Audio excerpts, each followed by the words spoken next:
April 1945. A muddy prisoner camp in Bavaria. A German woman stared at the American soldier kneeling in front of her. He held a spoon of hot stew toward her mouth. Her whole body shook. Not from hunger, from terror. "Take it slowly," he whispered. She turned her head away. Her heart pounded, her mind screamed one question over and over. Why won't they let us feed ourselves? What are they really doing to us? Every woman in that camp thought the same thing. This is how we die. But they were completely wrong. If you want to know what really happened in that moment, and why these starving women refused food that could save their lives, then watch this story till the very end. Hit the subscribe button right now so you never miss true stories like this. Drop a like to support the channel, and let's uncover the truth together. Because what happened next shattered everything these women believed about their enemy. And it started with 3 simple words: take it slowly. By April 1945, Nazi Germany was dying. Not slowly, not quietly. It was falling apart from every direction at once. Allied bombs had turned cities into skeletons of brick and ash. The Wehrmacht, once the pride of Hitler's war machine, was now a broken force. Soldiers surrendered by the thousands. Officers vanished into the night. Supply lines collapsed. Communication networks went silent. And somewhere in this chaos, caught between the dying Reich and the advancing enemy, were the women. Not soldiers in the traditional sense, not fighters with rifles and grenades. These were the Wehrmacht Helferinnen, the female auxiliaries of the German military, clerks who typed orders for generals, radio operators who relayed messages across crumbling front lines, anti-aircraft auxiliaries who helped aim guns at Allied bombers. There were over 500,000 of them serving by 1945, 500,000 women in uniform, scattered across a collapsing empire. Most were young, some were barely out of school. They had joined because the Reich demanded it, because their families expected it, because refusing was not an option in Hitler's Germany. Now, as the war entered its final weeks, they faced a terrifying reality. They were on their own. Helga Schneider, a radio operator stationed near Munich, later wrote in her memoir, "Our commanding officer left in the night. He took the last vehicle. He did not even say goodbye. We woke up and there was no one, just us, and the sound of distant guns." This was happening. Male officers fled westward, hoping to surrender to the Americans instead of the Soviets. They left behind the women who had served under them. No orders, no transport, no food. The paradox was cruel. These women had spent years supporting one of history's most powerful military machines. They had processed supply requests, sent equipment orders, helped coordinate the movement of entire divisions. Now they could not find a single loaf of bread. Rations disappeared almost overnight.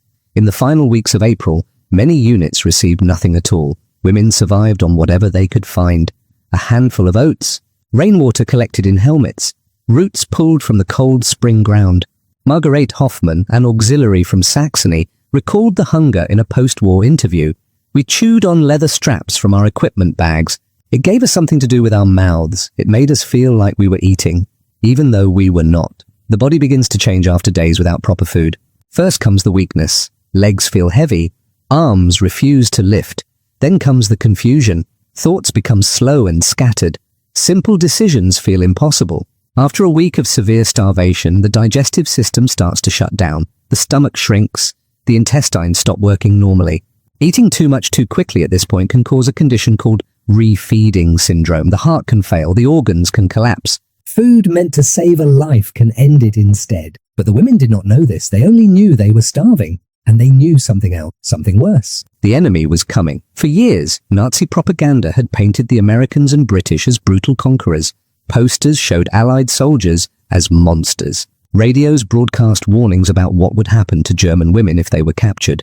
The Soviet advance in the East had brought real horrors. Stories of violence against German civilians spread like wildfire. Women heard these accounts and believed the same fate awaited them from the West. They will hurt us. They will humiliate us. They will make us pay for everything. This was what they expected. This was what they prepared for. Some women tried to hide. They buried their uniforms and dressed as civilians. Others stayed together in groups, hoping there was safety in numbers. A few carried small knives or scissors, prepared to defend themselves or end their own lives before capture. Ingrid Baumann, an auxiliary captured near Regensburg, later admitted, "I had a piece of broken glass hidden in my sleeve. I told myself I would use it. If they tried to touch me, I was ready to die. I was not ready for what actually happened." The spring air carried the smell of smoke and damp earth. Somewhere in the distance, artillery rumbled like thunder that never stopped. The women walked through forests and fields, their boots soaked with mud, their stomachs hollow, their minds racing with fear. They had served the Reich faithfully. Now the Reich had abandoned them. They had believed the propaganda completely. Now they would face the enemy it had warned them about. They expected the worst. But the worst was not coming. Something else was. Something that would confuse them more than any cruelty ever could. The Americans were close now, and they were bringing food. The first American soldier Helga Schneider ever saw was a young man with red hair and freckles. He could not have been older than 20. He held his rifle loosely at his side. He was chewing gum. This was the monster the propaganda had warned about. This was the brutal conqueror who would destroy everything German women held dear. He looked at the group of exhausted auxiliaries standing at the edge of a forest clearing. Then he did something strange. He smiled. "Krieg ist vorbei," he said in broken German. "War is over." The women did not move. They did not speak. They had prepared themselves for shouting, for violence, for the worst moments of their lives. They had not prepared for a smile. By late April 1945, American forces were capturing German prisoners at an astonishing rate. In the final weeks of the war, the U.S. Army processed over 300,000 German POWs per week. The system was overwhelmed. Camps were set up in open fields. Entire divisions surrendered at once. Among these prisoners were thousands of women auxiliaries. They arrived in groups of 20, 50, sometimes over 100 at a time. Hungry, exhausted, terrified. The American soldiers had seen many things during the war. They had fought through Normandy. They had survived the Battle of the Bulge. They had liberated concentration camps and witnessed horrors that would haunt them forever. But these women were different. They were not SS officers. They were not Nazi leaders. They were clerks and radio operators. Many were teenagers. Some were crying. Most looked like they had not eaten in weeks. Private James Morrison from Ohio later wrote to his mother about that spring. "We expected soldiers. We got scared girls in dirty uniforms. They flinched every time we moved. They thought we were going to hurt them. It made me sick to think what they had been told about us." The paradox was striking. American soldiers, exhausted from years of brutal combat, now found themselves trying to calm down young women who saw them as monsters. The processing was surprisingly orderly. The women were lined up, their names were recorded, their ranks were noted. They were searched for weapons, though most had nothing but the ragged clothes on their backs. What surprised the women most was the tone. No screaming, no insults, no threats. The American officers gave commands in calm, steady voices. When a woman did not understand English, a translator repeated the instructions patiently. When someone stumbled from weakness, a soldier reached out a hand to help her stand. Margaret Hoffman remembered the confusion clearly. An American sergeant offered me his canteen. Water. Clean water. I stared at it like it was poison. He kept holding it out until I finally took it. He nodded and walked away. That was all. I kept waiting for the trick. The trick never came. The women were marched to a temporary holding camp. It was not a prison in the traditional sense. There were no concrete walls or iron bars, just tents, fences, and muddy ground. But there were also blankets, clean blankets stacked in piles and handed out to every prisoner. The fabric was rough wool. It smelled like storage and dust, but it was warm, it was dry. It was more comfort than many of these women had felt in months. Some wrapped themselves immediately. Others held the blankets at arm's length, still suspicious, still waiting for something terrible to happen. Ingrid Baumann described the scene in a post-war interview. A woman next to me started crying when she got her blanket. Not from sadness, from confusion. She kept saying, "Why are they giving us things? Why are they being kind? What do they want from us?" None of us had an answer. The American guards walked the perimeter of the camp. They did not stare. They did not leer. They talked among themselves, smoked cigarettes, and occasionally glanced at the prisoners with expressions that looked almost like pity. This was not the behavior of conquerors. This was not what the Reich had promised. The women tried to rest. They lay on the damp ground with their new blankets wrapped tight around their thin bodies, but sleep would not come. Their minds raced with questions they could not answer. Why are they treating us this way? What happens tomorrow? Is this kindness real, or is it a trap? The night was cold. The stars were hidden by clouds. Somewhere in the distance, a generator hummed with a low, steady rhythm. Then, just before dawn, a new smell drifted through the camp. It floated on the cool morning air and reached the women where they lay. Warm food, real food, meat and bread, and something hot to drink. For starving women, this should have been a miracle. Instead, it triggered something darker, a new fear, sharper and more confusing than anything they had felt before. Because food from the enemy could mean many things, and not all of them were good. The smell reached them before the food did. It came drifting through the morning mist, rich, warm, heavy with the scent of cooked meat and fresh bread. It wrapped around the camp like an invisible blanket and found its way into every corner where the women lay. For a body that has not eaten properly in weeks, such a smell is overwhelming. It triggers something deep and primal. The stomach clenches, the mouth floods with saliva. The brain screams one simple command: eat now, whatever it takes. But these women did not jump up with joy. They did not rush toward the source of the smell. Instead, they froze. Their eyes went wide, their bodies tensed, because in their world, food from the enemy could not be trusted. The American field kitchens had been working since before dawn. Large pots of beef stew bubbled over portable stoves. Crates of bread were unpacked and sliced. Coffee was brewed in massive metal containers. The operation was efficient, organized, and massive in scale. The U.S. Army's logistical capability in 1945 was unlike anything the world had ever seen. American forces in Europe consumed over 60 million rations per month by the war's end. Each soldier received approximately 4,500 calories per day. The supply chain stretched across the Atlantic Ocean, delivering everything from canned meat to fresh vegetables. Now that same system was feeding the enemy. Soldiers carried large pots into the holding area. Steam rose from the containers, curling upward into the grey morning sky. The smell grew stronger, more intense, impossible to ignore. Helga Schneider watched from the corner of the camp, her stomach cramped painfully. Her last real meal had been over a week ago, a thin soup made from potato peels and dirty water.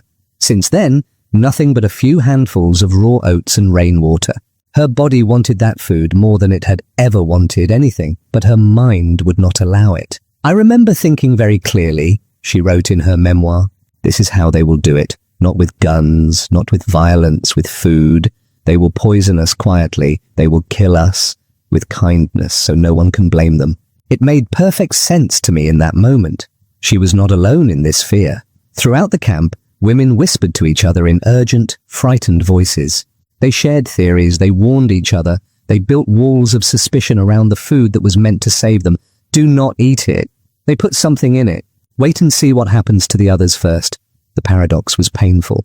Here were starving women surrounded by more food than they had seen in months, refusing to touch it because they believed it would kill them. Years of propaganda had done this. The Nazi regime had spent over a decade teaching Germans to fear the outside world. Enemies were everywhere. Foreigners could not be trusted. The Allies wanted to destroy Germany completely. These messages had been repeated in newspapers, on radios, in schools, in workplaces. They had become part of how these women understood the world. And now, even as the Reich lay in ruins, those messages still controlled their thoughts. Margaret Hoffman sat near the edge of the group. The smell of the stew was making her dizzy. Her hands trembled. Her vision blurred at the edges. An American soldier approached with a bowl. He was an older man, perhaps in his 40s, with a kind face and tired eyes. He held out the food and nodded toward her. She shook her head. He said something in English. She did not understand the words, but his tone was gentle, patient, almost fatherly. Still, she refused. "I could not make my hands reach for it," she later explained. "Every part of me wanted to eat. But there was this voice in my head, louder than my hunger, telling me it was a trap." The voice sounded like my old commander, sounded like my father. It sounded like every person who had ever told me the Americans were evil. Other women had similar reactions. Some turned their backs on the food entirely. Others accepted the bowls but simply stared at them, unable to take a bite. A few started crying, overwhelmed by the conflict between their hunger and their terror. The American soldiers watched this with growing concern. They had expected gratitude. They had expected relief. Instead, they found women who looked at hot food like it was a death sentence. Sergeant William Cooper from Pennsylvania later recalled the scene in a letter home. "These girls were skin and bones. You could count their ribs through their uniforms. And they would not eat. They just sat there, shaking. staring at the food like we had handed them live grenades. I could not understand it at first. Then I realized they thought we were trying to kill them.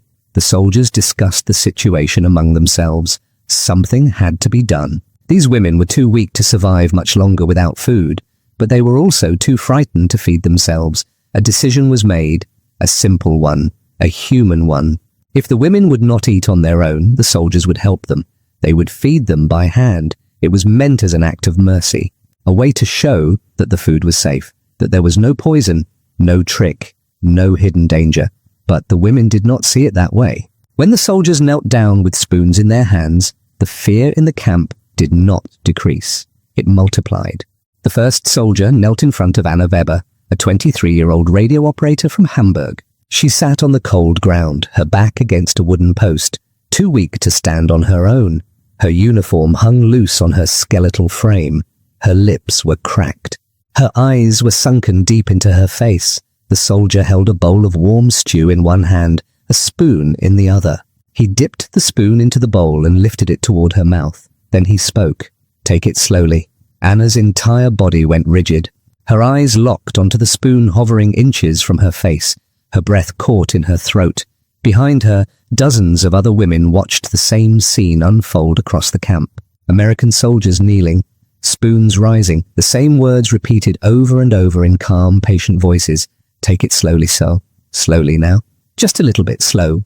The panic spread like wildfire. This was not normal. This was not how captors treated prisoners. This was not how enemies behaved during war. Feeding someone by hand is an intimate act. It is what mothers do for babies, what nurses do for the sick, what families do for the dying. It is not what soldiers do for prisoners, not unless something else is happening, something the prisoners cannot see yet. Ingrid Baumann watched a soldier approach her neighbor with a spoon. The woman turned her head away sharply. The soldier did not force it. He simply waited, the spoon still extended, his expression patient and calm. Why? Ingrid thought. Why does he insist? Why does he need to feed us himself? Why can we not just hold the bowls? Her mind raced through possibilities, each one darker than the last. Perhaps they wanted to control exactly how much each woman ate. Perhaps they were testing the food on some prisoners before feeding others. Perhaps this was a ritual of humiliation, a way to break their spirits before something worse began.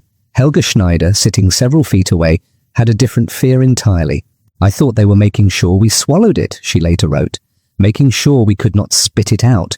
Making sure the poison, if there was poison, went all the way down." The phrase "take it slowly" sounded like a threat, like they were warning us not to fight, not to resist, to accept our fate quietly. The historical irony was profound. At that very moment across Germany, Allied forces were discovering the full horror of Nazi concentration camps. They were finding gas chambers disguised as showers, warehouses full of shoes and hair and gold teeth, evidence of industrial-scale murder, but these German women knew nothing of that yet. They only knew what their own propaganda had told them, that the Allies were the real monsters, that Germany was the victim. And now those supposed monsters were kneeling before them with food and gentle voices, and it made no sense at all. Sergeant William Cooper noticed the fear rippling through the group. He saw women flinching, turning away. Some were shaking so badly their teeth chattered. He spoke to his fellow soldiers in low voices. "They are not eating because they are scared. We need to show them it is safe." One young private took a spoonful from a bowl and ate it himself in front of the women. He smiled. He showed them there was nothing to fear. The women did not relax.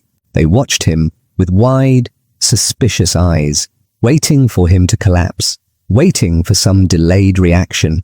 When nothing happened, they simply assumed the poison worked differently on Americans, or that he had taken an antidote beforehand. The propaganda had taught them to explain away anything that contradicted their beliefs. The soldiers persisted. They moved slowly through the camp, offering food one spoonful at a time. Their voices remained calm. Their movements remained gentle. "Take it slowly." Those 3 words echoed across the camp like a dark prayer. Margaret Hoffman finally allowed a spoon to touch her lips. The soldier holding it was patient. He did not rush. He waited until she opened her mouth just slightly, then carefully placed a small amount of warm stew on her tongue. The taste was overwhelming, rich, salty, full of flavors her body had almost forgotten existed. She swallowed instinctively, then she froze. waiting for the pain, waiting for the burning, waiting for her stomach to twist and her vision to go dark. Nothing happened. The soldier offered another spoonful. She hesitated, then accepted it. Then another. And another. Around her, other women began doing the same, one by one, slowly, fearfully, but the hunger was simply too strong. The medical reality these soldiers understood was this: severe malnutrition changes the body's chemistry completely. When a starving person eats too much too quickly, the sudden influx of carbohydrates causes dangerous shifts in electrolytes. Phosphate levels drop. Potassium becomes unstable. The heart can develop fatal rhythms. During World War II, medical officers in both the European and Pacific theaters documented cases of liberated prisoners dying within hours of eating their first large meal. The condition would later be formally named refeeding syndrome. The American medics had seen this happen. They had learned from tragic mistakes. They knew that saving these women meant controlling not just what they ate, but how fast they ate it. That was why the soldiers fed them by hand. That was why they repeated the phrase over and over. Take it slowly. It was not a threat. It was not control for its own sake. It was the exact opposite. But the women did not know this yet. They only knew that their hunger had finally overpowered their fear, that they were swallowing food given to them by the enemy, that they had crossed a line they could not uncross. Anna Weber felt tears running down her face as she ate. She did not know why she was crying. From relief, from shame, from confusion so deep it felt like drowning. The spoon came again. She opened her mouth and waited to see if she would survive the mercy. The waiting was unbearable. Anna Weber sat with food in her stomach for the first time in days. Her mouth still tasted of salt and meat. Her throat still felt the warmth of the stew going down. Now came the question that mattered most. What happens next? Around the camp, dozens of women had made the same choice. Hunger had won over fear. They had accepted the food. They had swallowed it. They had let the enemy feed them by hand. Now they waited for the consequences. Some stared at the ground, breathing carefully, listening to their bodies for any sign of pain.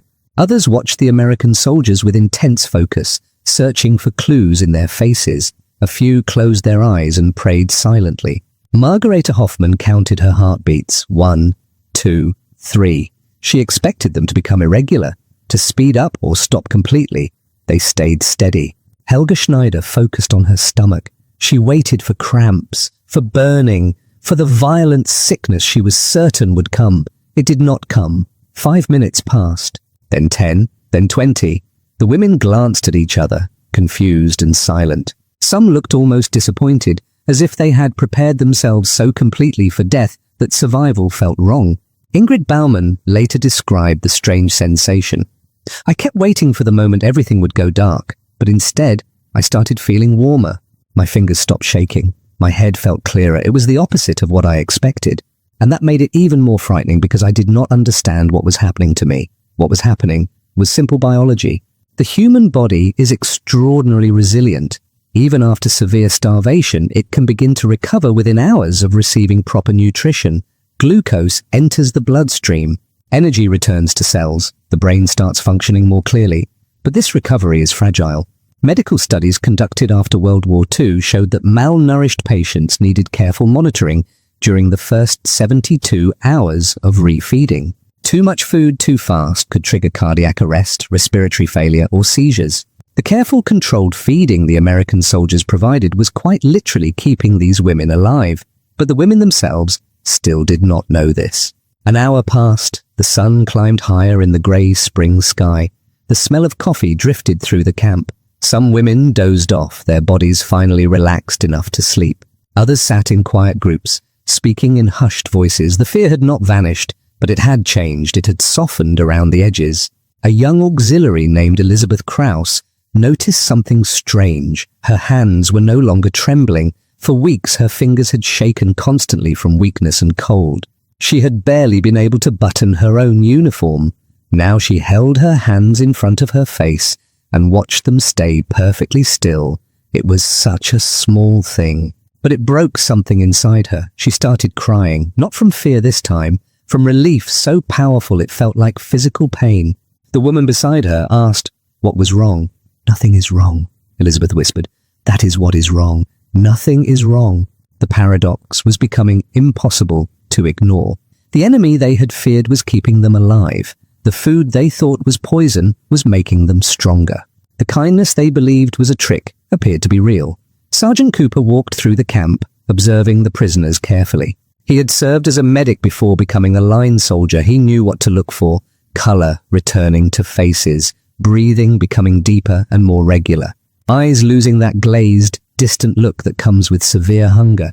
He saw all of these signs. The women were responding well. No one showed symptoms of refeeding syndrome. The slow, controlled method was working. He nodded to his fellow soldiers. Keep it steady. Small portions every few hours. No one gets a full meal yet. By afternoon, the Americans brought more food. This time the women did not recoil. They did not turn away. Some even reached out their hands to accept the bowls. They still ate slowly, still watched carefully, still half expected something terrible to happen, but the terror that had gripped them that morning had begun to crack. Anna Weber accepted her second small portion of the day. The same soldier who had fed her earlier knelt beside her again. This time, she took the spoon from his hand. He looked surprised, then he smiled and nodded. She brought the spoon to her own mouth, slowly, carefully, just as he had taught her. He stayed beside her, watching to make sure she did not eat too quickly. When she started to take a second bite too soon, he held up his hand. Slowly, he said again. But this time, Anna understood. The word no longer sounded like a threat. It sounded like instruction, like guidance, like someone trying to help her survive. The realization hit normal meals. These protocols saved thousands of lives, including the lives of the German women sitting in that camp. But the women had not known any of this. They had interpreted mercy as cruelty. They had seen life-saving care as a threat, because propaganda had taught them that Americans could not be trusted. That kindness from the enemy was always a disguise for something worse. Margaret Hoffman spoke first. Her voice was quiet, almost a whisper. "You were saving us." The translator nodded. "Yes." "The whole time?" "Yes." Margaret sat down slowly, as if her legs had stopped working. She covered her face with her hands. Anna Weber felt tears streaming down her cheeks. She made no sound. She simply stood there, crying silently, as the full weight of the truth settled over her. Ingrid Baumann started laughing. It was a strange, broken sound, not joyful, not bitter, just the sound of a mind trying to process something too large to hold. "We thought you were poisoning us," she said to the translator. "We thought you were going to kill us." The American captain looked at her with sad, tired eyes. Through the translator, he replied, "We know we could see it in your faces, but we could not let you die, even if you hated us for helping you." The paradox was complete now, fully visible, impossible to deny. These women had served a regime that had murdered millions. They had supported a war machine that had devastated Europe. They had believed every lie their leaders had told them about who the real enemy was. And when they finally met that enemy face to face, starving and defeated and terrified, he had knelt down and fed them by hand to keep them alive. Elizabeth Krause, the young woman whose hands had stopped shaking, asked a question that many were thinking. "Why? Why did you help us? We were your enemy." The captain was quiet for a moment. Then he spoke carefully, and the translator repeated his words. "Because you needed help, that is enough." It was such a simple answer, so plain, so direct. It shattered something in that moment, something that had been built over years of propaganda and fear and hatred. The women had been taught that the world was divided into us and them, German and foreign, worthy and unworthy. But the Americans had not seen it that way. They had seen starving human beings and acted accordingly. Helga Schneider later wrote about this moment in her memoir. "I realized that everything I had believed about the enemy was a lie, not a small lie, the entire foundation. And if that was false, what else had been false? What else had I believed without questioning? The ground felt like it was disappearing beneath my feet." This was happening across Germany in the spring of 1945, in hundreds of camps, in thousands of individual moments. German soldiers and civilians encountering American forces and discovering that reality did not match what they had been told. The contrast was stark. The Nazi regime had spent its final months abandoning its own people, leaving women without food or protection, fleeing and saving themselves while the nation collapsed. Meanwhile, the supposed enemy was distributing millions of rations, setting up field hospitals, providing medical care even to those who had fought against them. The women stood in that camp, surrounded by evidence they could no longer ignore. the food in their stomachs, the warmth returning to their bodies. The American soldiers who had treated them not as monsters, but as human beings in need.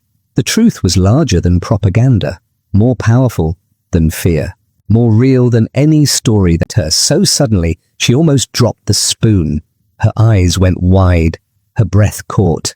They are not trying to hurt us, they are trying to save us. Around the camp, other women were reaching the same conclusion. It came in different moments for different people, but it came. The propaganda had lied. The stories had been false. The enemy was not what they had been told. Helga Schneider sat with her back against a tent pole, a half-empty bowl in her lap. She stared at the American soldiers moving through the camp, bringing blankets, checking on the sick, speaking in calm, patient voices. I had spent years believing these people wanted to destroy me, she wrote later, and now I was watching them save my life. The contradiction was so enormous I could not process it. Part of me wanted to thank them. Part of me wanted to scream. Part of me simply wanted to understand how I had been so wrong about everything. The day faded into evening. The camp grew quieter. Women lay wrapped in their blankets, their stomachs no longer empty, their bodies beginning the long process of healing. But the deepest healing had not started yet. Because there was still one question no one had answered out loud. Why? Why were the Americans doing this? What was the truth behind those 3 careful words? The answer would come, and when it did, it would change everything these women thought they knew about mercy, about enemies, and about themselves. The explanation came 2 days later. An American medical officer arrived at the camp with a translator. He was a captain, older than most of the soldiers, with wire-rimmed glasses and a calm, professorial manner. He asked to speak with the women. They gathered in a loose group, still uncertain, still careful in their movements. The translator, a German-American sergeant from Wisconsin, stood beside the officer and waited. The captain began speaking. His voice was clear and measured. The translator repeated his words in German. You were starving when we found you. Your bodies were severely malnourished. This creates a dangerous medical condition. The women listened in silence. When a starving person eats too much too quickly, it can kill them. A ripple of shock moved through the group. Several women leaned forward, suddenly alert. The captain continued. The heart can fail, the lungs can fill with fluid, the organs can shut down completely. It happens within hours of eating. We have seen it many times during this war. Helga Schneider felt her stomach twist, not from illness, from understanding. That is why we fed you slowly, the translator said. That is why we controlled every portion. We were not trying to frighten you.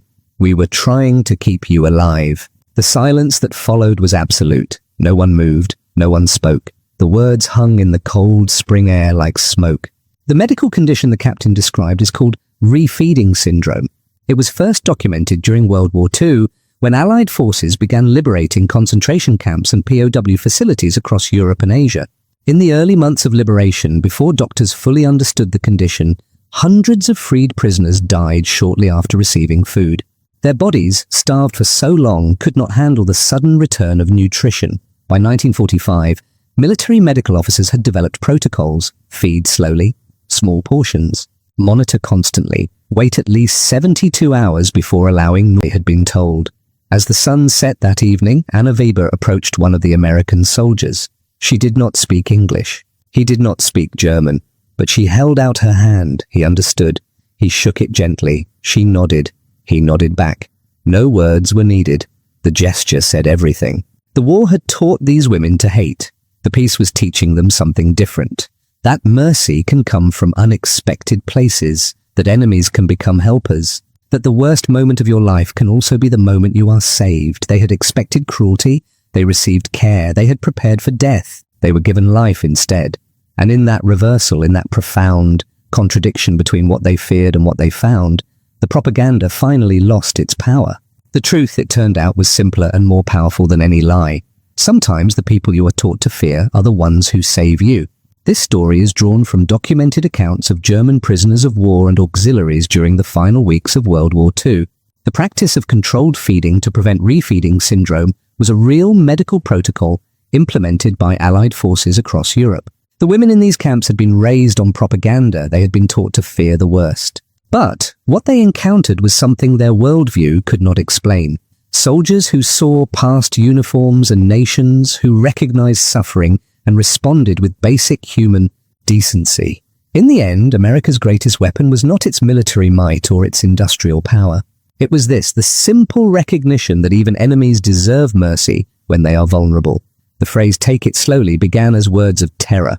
It became a moment of transformation, a turning point where fear gave way to truth and hatred began its long, difficult journey toward understanding. History is filled with moments like this, small acts of kindness that mean nothing to the one who gives them, but everything to the one who receives them. This was one of those moments, and it changed lives that expected nothing but the worst and found instead something they never thought possible: hope.